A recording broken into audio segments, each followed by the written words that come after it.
എല്ലാവർക്കും ഇന്നത്തെ വീഡിയോയിലേക്ക് സ്വാഗതം. ഇന്ന് ഞാൻ വൈറ്റ് പീസ് കൊണ്ടൊരു മസാലക്കറിയാണ് ഉണ്ടാക്കാൻ പോകുന്നത്.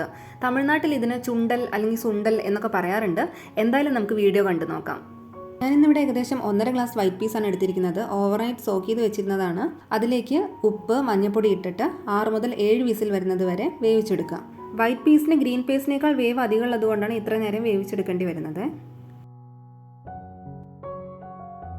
സ്റ്റീം പോയതിനു ശേഷം കുക്കർ തുറന്നു നോക്കുക. എനിക്കിവിടെ കടല ആവശ്യത്തിന് വെന്തിട്ടുണ്ട്. വേവ് കുറച്ച് അധികമായി ഉടഞ്ഞു പോയാലും കുഴപ്പമൊന്നുമില്ല കേട്ടോ. ഇതിൽ നിന്ന് കുറച്ച് കടല ഞാനൊരു മിക്സിയുടെ ജാറിലേക്ക് മാറ്റുന്നുണ്ട്. ഇതൊന്ന് ഗ്രൈൻഡ് ചെയ്തെടുക്കണേ. ഇനി പറയുന്ന സാധനങ്ങളൊക്കെ അരച്ചെടുക്കേണ്ടതാണ്. ഉള്ളി, ഇഞ്ചി, വെളുത്തുള്ളി, തക്കാളി, പച്ചമുളക്, പെരിഞ്ചീരകം, മല്ലിയില, പുതിനയില. നല്ല ഫൈൻ പേസ്റ്റായിട്ട് അരയണമെന്നൊന്നുമില്ല. കുറച്ച് തരിതരിപ്പുണ്ടെങ്കിലും ഓക്കെയാണ്.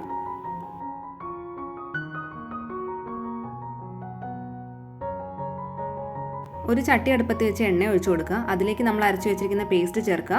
പേസ്റ്റിലെ വെള്ളം വറ്റി എണ്ണ തെളിഞ്ഞു വരുന്നത് വരെ നമ്മൾ ഇളക്കി കൊടുക്കണം കേട്ടോ.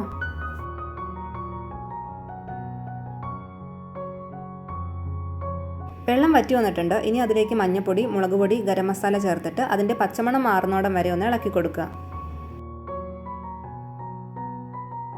ഈ മസാലക്കൂട്ടിലേക്ക് നമ്മൾ ആദ്യം വേവിച്ച് വെച്ചിരുന്ന കടല ചേർക്കുകയാണ്. കുറച്ച് കടല നമ്മൾ അരയ്ക്കാൻ വേണ്ടി മാറ്റി വെച്ചില്ലായിരുന്നു. അതും ഈ സമയത്താണ് ചേർക്കുന്നത്.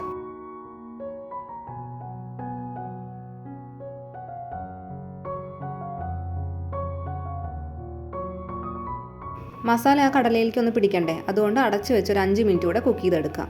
ഇപ്പോൾ ഇതാ കടല ഇവിടെ ആയിട്ടുണ്ട്. നിങ്ങൾക്ക് വെള്ളം കുറച്ചുകൂടെ അധികം വേണമെന്നുണ്ടെങ്കിൽ ഒഴിക്കാവുന്നതാണ് കേട്ടോ. ഞാനിവിടെ അവസാനമായിട്ട് മല്ലിയില തൂവിയിട്ട് ഗ്യാസ് ഓഫ് ചെയ്യണേ.